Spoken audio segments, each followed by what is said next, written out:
The Ray is probably only second to Plastic Man when it comes to the popularity of the Quality Comics characters. He had a pretty good stint in the 90s.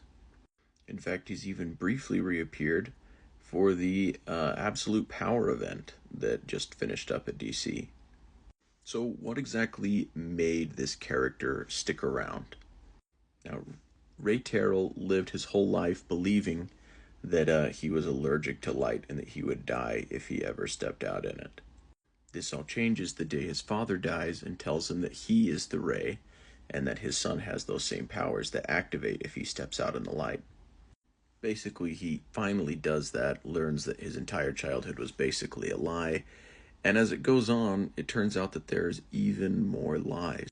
Like the guy that he believed was his dad isn't actually his dad, and that his dad, the Ray, is still alive.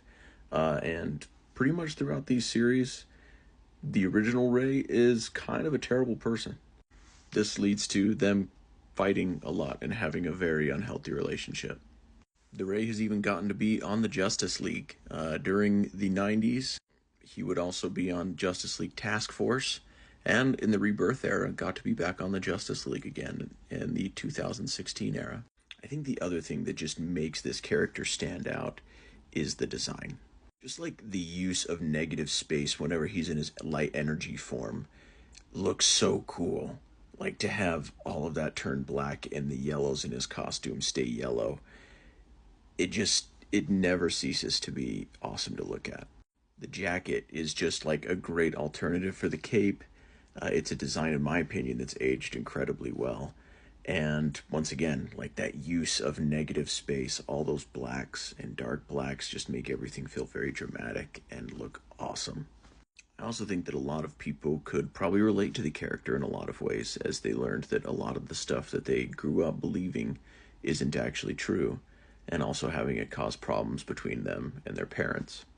The Ray definitely has the most longevity out of all of the second generation freedom fighters. No one lasted quite as long as he did, mostly because this generation were all killed except for him and Uncle Sam.